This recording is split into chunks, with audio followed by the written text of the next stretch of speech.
The 1986 Chernobyl nuclear disaster was not the worst-case scenario. We almost lost half of Europe on May 3rd. A second, massive steam explosion was ticking away beneath Reactor 4. Picture this. 2,000 tons of white-hot, molten nuclear fuel melting through concrete. Directly below it sat 20 million liters of water. If they touched, think of dropping a red-hot engine block into a sealed pressure cooker. The water flashes to steam instantly. The pressure multiplies by thousands. Soviet physicists estimated a 4-megaton thermal blast. That is 40 times stronger than Hiroshima. It would have vaporized the other 3 reactors at the site. The shock wave would instantly flatten Kiev. A radioactive dust cloud would blot out the sun across northern Europe. We are talking about a continent wiped off the map.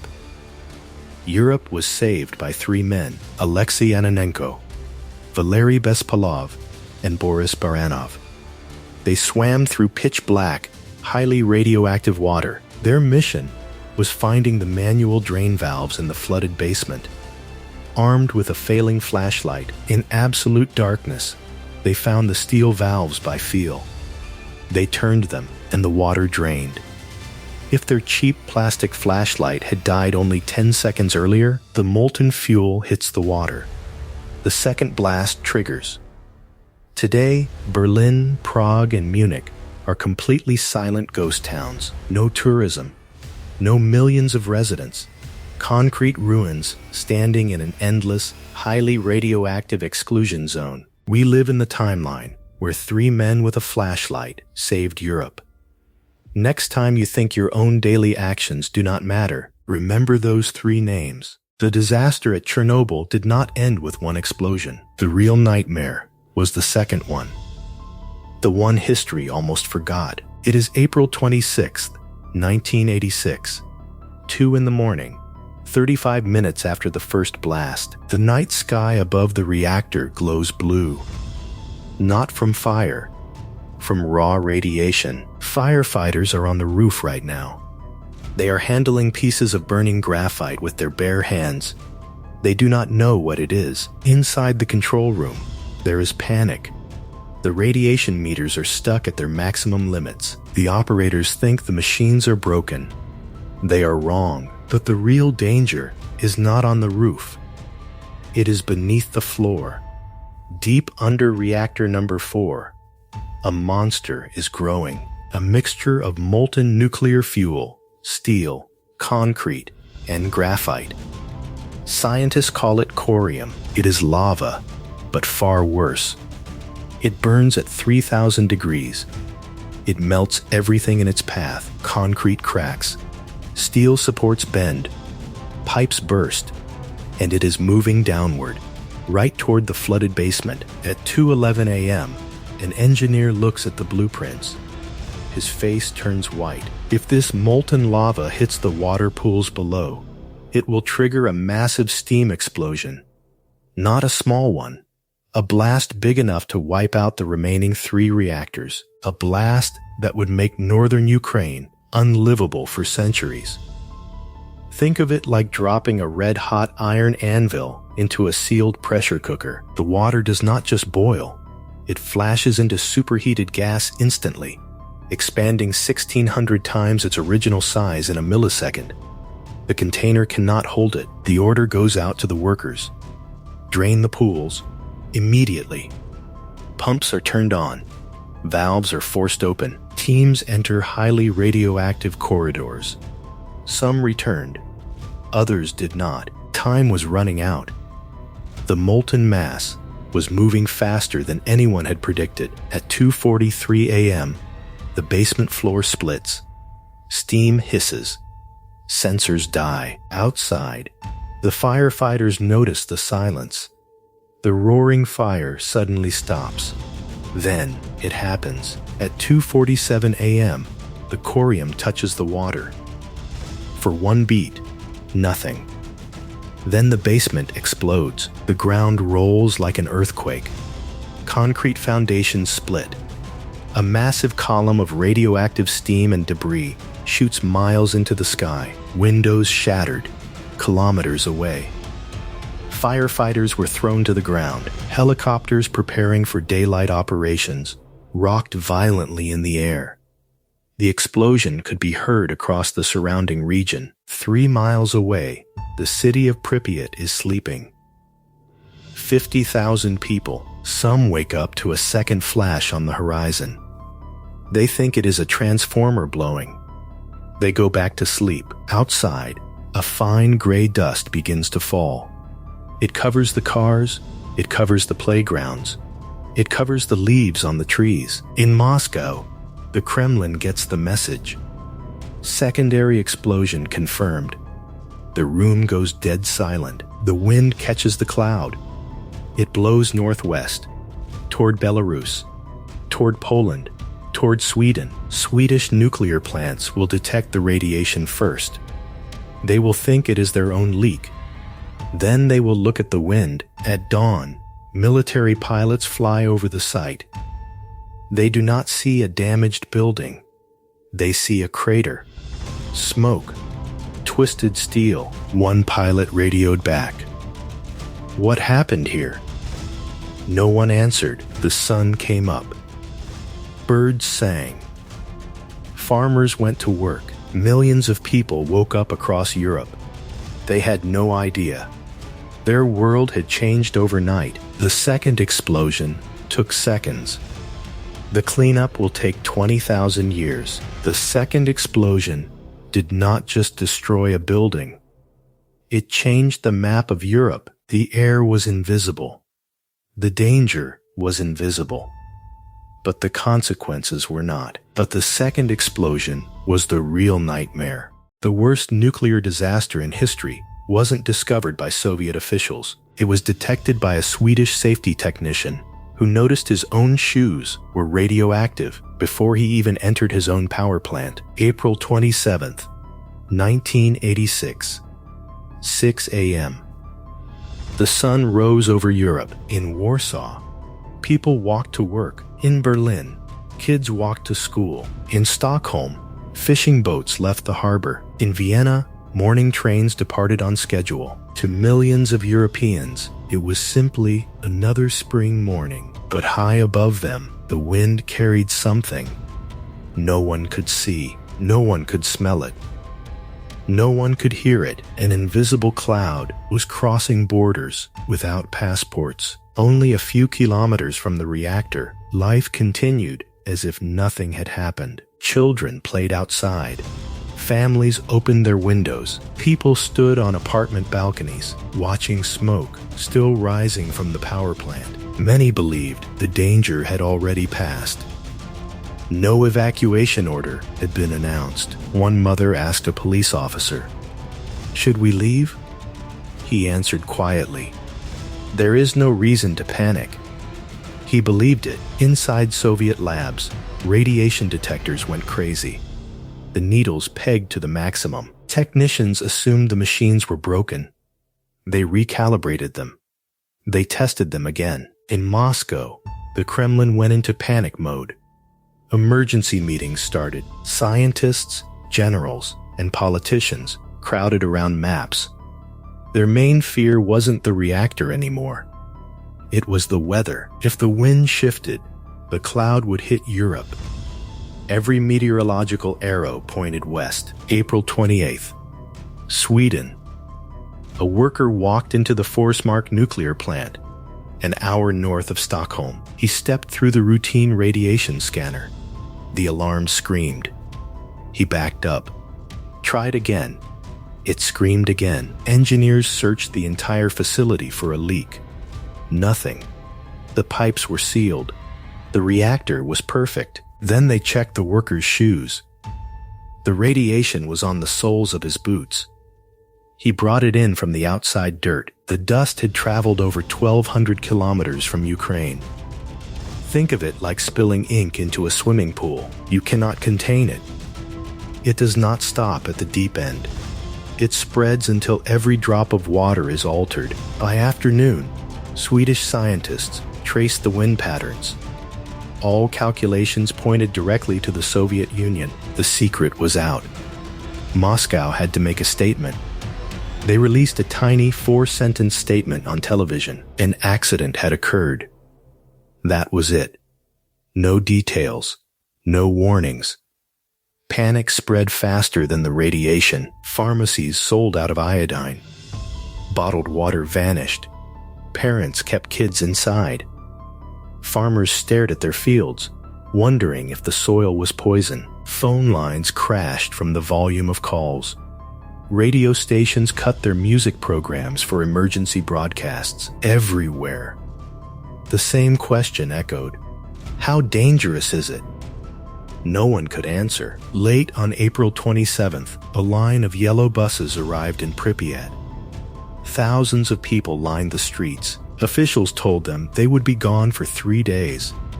Pack light, they said. People took some photos. They locked their doors. Kids waved goodbye to bedrooms. They thought they were coming back. They never did. The city froze in time. The Ferris wheel, the classrooms, the kitchens, all left behind. Across Europe, governments scrambled. Some banned milk sales. Others tested vegetables in rainwater. Politicians debated what to tell the public. Scientists argued about the math. Every forecast brought more fear. Imagine a little girl standing at her window. She watches the rain fall. She asks her father if she can go play outside. A week ago, he would have smiled and said yes. Now, he looks at the gray sky. He tells her no. Not today, the girl nodded. She did not understand, but millions of parents across Europe had begun asking themselves the same question, not because they could see danger, but because they couldn't.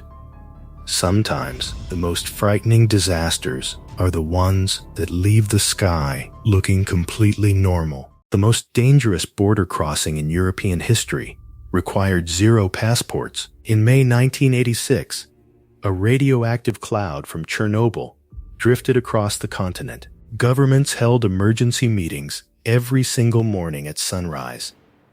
They stared at telemetry data with tired eyes. Television stations cut their regular programming without warning. Suddenly, a simple weather forecast became a matter of life and death because rain was no longer safe water. Rain was fallout. Inside an international monitoring center, a massive wall map tracked the crisis.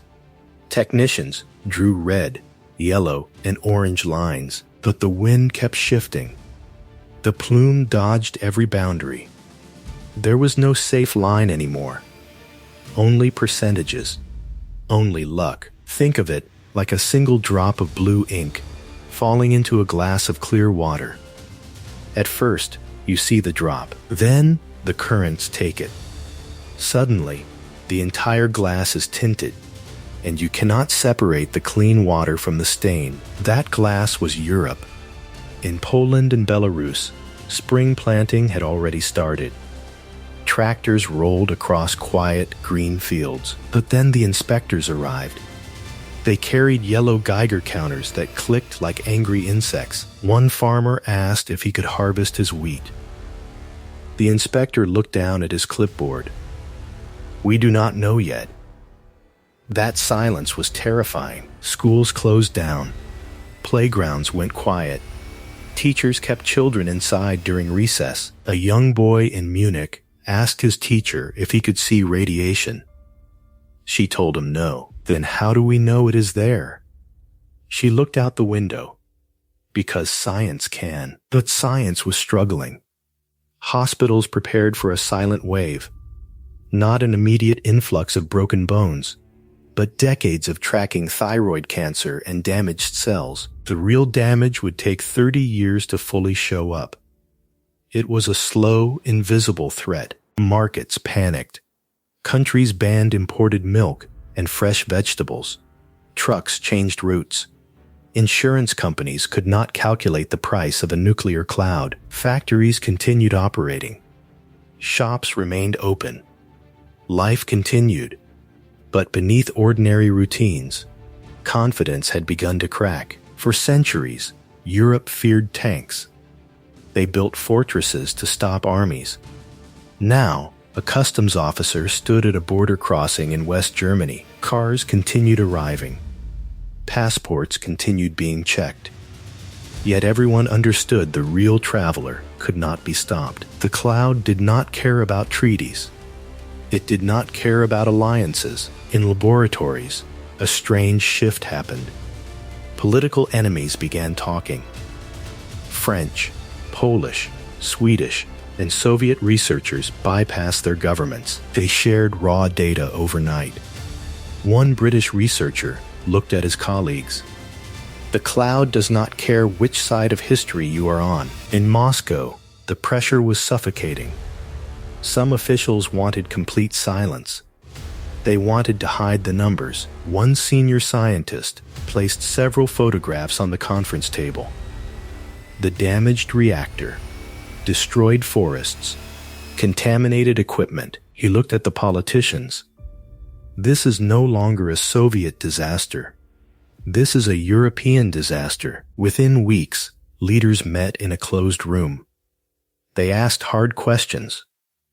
How do we design reactors now? Who monitors the air? One conclusion emerged almost immediately. No country could face a disaster like this alone. Meanwhile, Pripyat stood empty. Apartment windows remained open. Bicycles leaned against abandoned buildings. Children's toys lay where they had been dropped. The wind carried leaves through silent streets. No voices, no traffic. Only echoes of a city that expected its people to return in a few days. But that same technology carries consequences that ignore our maps. The reactor exploded once, but its ghost traveled for thousands of miles, and it is still traveling today. The most terrifying part of a nuclear disaster is not the explosion, it is the silence. In the summer of 1986, the Chernobyl reactor burned out of control. Helicopters dropped thousands of tons of sand, lead, and clay into the open crater. But while the engineers fought the fire, a second crisis began: fear.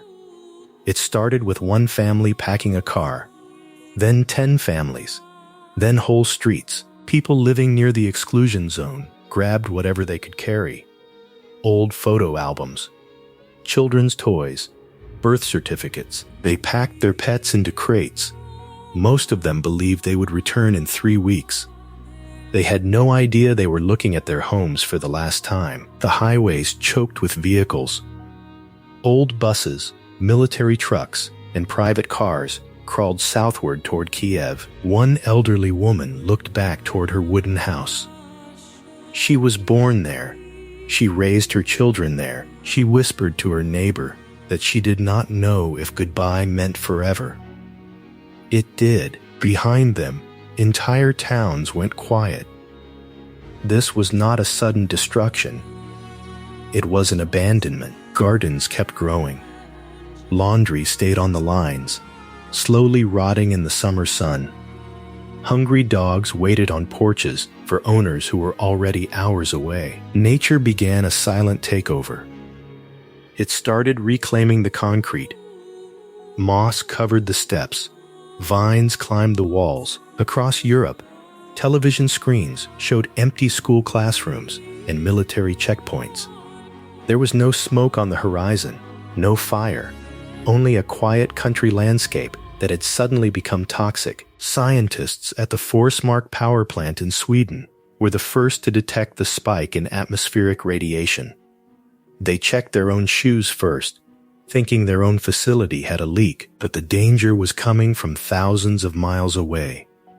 The wind was carrying an invisible poison across the entire continent. Think of radiation like an invisible, permanent flood. This silence changed global politics overnight. Before Chernobyl, countries managed their power grids in secret. Afterward, they realized radiation does not care about borders. European governments rewrote their emergency plans. Safety inspections became strict. If one nation failed, everyone paid the price. One leader warned that if radiation crosses borders, safety must cross borders too. The disaster forced a massive debate about energy. Some nations stopped building nuclear plants entirely. Germany decided to phase out nuclear power over the coming decades. Others pointed out the alternative. Going back to coal and oil meant choking the atmosphere with carbon. There were no easy answers. There still aren't. In a classroom far from the exclusion zone, a teacher asked her students what they wanted to be when they grew up. One boy wanted to fly planes. Another wanted to treat patients. A young girl pointed to the front page of the newspaper. She said she wanted to study physics, so this would never happen again. Meanwhile, the abandoned forests changed. With humans gone, wild animals returned. Wolves, boars. What follows is not in the supplied script. One engineer removes his helmet, looks toward the ruined reactor, and quietly says, "We can't change what happened, but maybe we can change what happens next." It forced the Cold War's bitterest enemies to hand over their state secrets. By 1990, the fires were gone. But Europe was unrecognizable. Before this, every nation treated nuclear power like a private race. The Soviets kept their reactor designs locked in dark military vaults. The West built plants behind walls of corporate secrecy. Then, the sky turned gray. The fallout proved that radiation does not care about your passport. It bypasses border checkpoints without stopping. Suddenly, keeping secrets became a suicide pact. Think of it like a massive apartment building. If your neighbor's kitchen catches fire, you cannot lock your front door and ignore it. The smoke fills the hallway anyway. This shared danger broke the old political gears. For decades, nuclear energy was the ultimate symbol of progress. Governments planned hundreds of new reactors across Europe, Asia, and North America. They promised clean, cheap, and limitless power. Chernobyl crushed that dream in a single night. Public trust did not slip. It evaporated. Projects stopped from France to Japan. But engineers refused to give up. They asked a brutal question. Can we build a machine that fails safely? They built massive concrete containment domes 4 feet thick. They installed automatic gravity-fed cooling systems that worked without electricity. They swapped manual levers for early digital monitors. Fear forced these upgrades to happen decades ahead of schedule. Inside the Soviet Union, the silence cracked. For decades, the Kremlin controlled every word, but you cannot hide a toxic cloud with a press release. Citizens demanded data. Scientists refused to lie anymore. At a tense scientific conference in Moscow, one physicist stood up. He looked at the party officials. He said, "The radiation did not stop at our border. Neither can the truth." Then, the unthinkable happened. Enemies started talking. The Soviet Union connected its radiation sensors directly to Western European networks. They shared real-time atmospheric data. They standardized emergency protocols across the Iron Curtain. Capitalist and communist scientists sat in the same rooms. They compared notes. They shared designs. They did not do this because they became friends. They did it because physics does not respect ideology. Meanwhile, the exclusion zone grew quiet. Pripyat became a ghost town, frozen in time. Trees broke through the asphalt of empty playgrounds. Roots cracked concrete. Moss covered the steps of schools. Inside classrooms, textbooks still lay open on desks. Calendars on kitchen walls still showed April 1986. A whole generation grew up knowing their birthplace only from old photographs. One day, a mother stood with her teenage son at the security fence. He looked at the quiet buildings.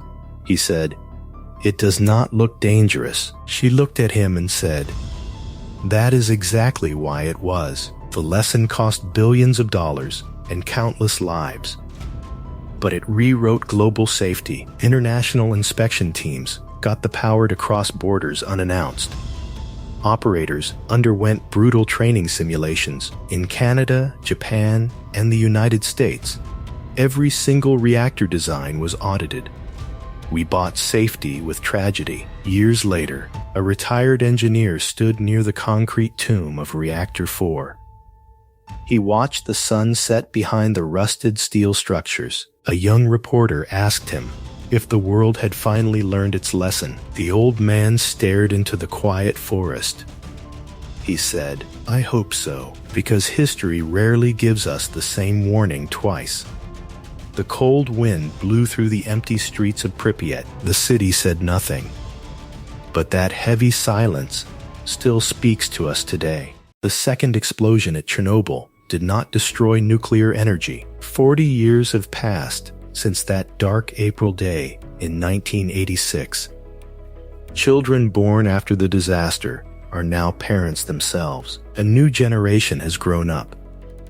They know Chernobyl only through old photographs, books, and family stories. But in this alternate timeline, the second explosion changed Europe deeply.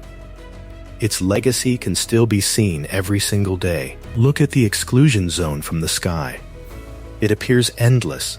Forests stretch all the way to the horizon. Apartment buildings stand empty. Schools remain silent. The yellow Ferris wheel never carried another laughing child. Nature reclaimed almost everything we built. The city still waits for owners who will never return. Yet, nuclear energy did not disappear. It evolved. Every power plant built after Chernobyl was designed around one single principle: never allow the impossible to happen twice.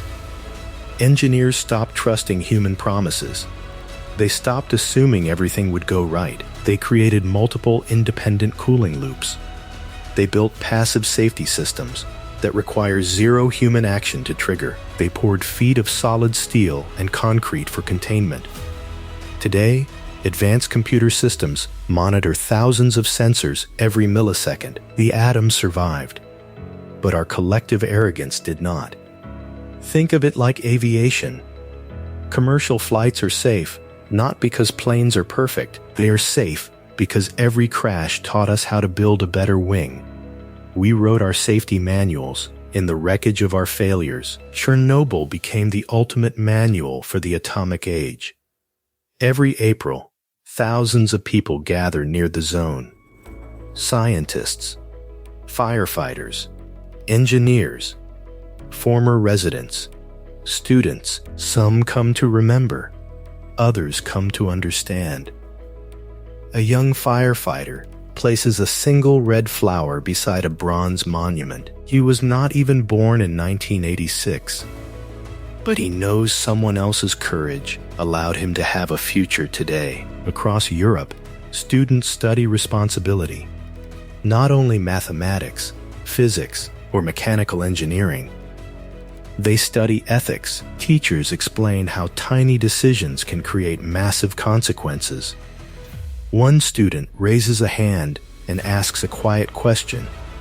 Could this happen again? The teacher pauses before answering. Not in exactly the same way. But every generation faces its own version of Chernobyl. The classroom falls completely silent. Technology transformed our civilization over these 40 years. We built quantum computers. We launched deep space missions. We developed clean energy. Yet one heavy question continues to follow every breakthrough. What if we are wrong? That question was born in places like Ukraine. A young engineering student visits the memorial site. Her grandfather helped contain the radioactive ruins 40 years ago. She kneels on the damp grass. She places his old, scratched safety helmet beside his carved name. She whispers to the stone, "You told me engineering is not about showing how powerful we are. It is about making sure people get home safely at night." She stands up. She looks toward the silent, massive reactor arch. She smiles. I will remember. High above the earth, Europe shines at night. Cities glow like networks of light. High-speed trains cross borders. Power stations quietly supply clean electricity to millions of homes. Life continues. Most people never think about Chernobyl, and perhaps that is the biggest victory of all. Not forgetting the past, but learning enough from it that disasters become rare. History remembers wars, empires, and presidents. But sometimes, one broken machine changes history more than any army. The reactor stopped producing power in 1986. Its influence never stopped. It shaped global science. It shaped international politics. It shaped how humanity thinks about risk. The second explosion forced the world to ask harder questions much earlier, questions that still matter today, not only for nuclear power, but for artificial intelligence, bioengineering, and every technology powerful enough to rewrite civilization. The camera slowly rises above the reactor, above the quiet forest, above Ukraine, above Europe. The continent glows peacefully. The radioactive cloud is gone. Its lesson remains. Some disasters end. Their consequences do not. The year 2026. A second explosion at Chernobyl would have wiped out half of Europe. We think of April 26, 1986, as a single disaster, one dark night, one ruined city. But we almost lost the entire continent. The real threat was a second, massive steam explosion. The melting core was dripping toward huge pools of water. If they touched, a steam blast would trigger. It would have leveled Minsk. It would have made Ukraine uninhabitable for centuries. 2 million people would have lost their homes instantly. The wind would have carried radiation across Germany, France, and Britain. Europe would be a dead zone today. Think of it like a falling row of dominoes. The first domino fell when the test went wrong, but the second domino was a massive bomb waiting to go off. Only a handful of human beings stood between those dominoes. They didn't have high-tech gear. They didn't have time. They had shovels. They had plastic suits. Some of them had nothing but their bare hands. We know the names of the engineers, the liquidators, the firefighters, men like Alexei Yanonenko, Valery Bezpalov, and Boris Baranov. They went into the dark water beneath the burning reactor. They waded through radioactive water in the dark. No flashlights, no heavy armor, only determination. They turned the valves. They stopped the second explosion. They did their jobs because someone had to do them. Some of them knew they might not return. Others had no idea how dangerous the water was. History is rarely written by famous leaders or grand plans. Most of the time, it is written by systems, by machines, by the choices made before a crisis starts. We live in a world built on massive systems. We have artificial intelligence. We have genetic engineering. We have global power grids. Every generation creates tools that are more complex than the last. We build bigger reactors. We build faster networks, but the hidden tax grows with the power we unleash. The question we must ask is never only what we can build. The question is how we keep it safe. That question does not go away. It applies to reactors in 1986. It applies to the algorithms running our lives right now. Walk through the Chernobyl Museum today. You will see old radiation meters. You will see protective suits. You will see photographs of young faces. On the wall, there is a single sentence. The price of safety is paid before the accident, not after it. Read that twice. It means we cannot wait for disaster to teach us. By then, the cost is too high. If you look at Earth from space, it looks solid. It looks permanent. But it is fragile. Our civilization is held together by invisible guardrails. We write safety codes. We build backups. We try to predict the worst-case scenario, but we are still human.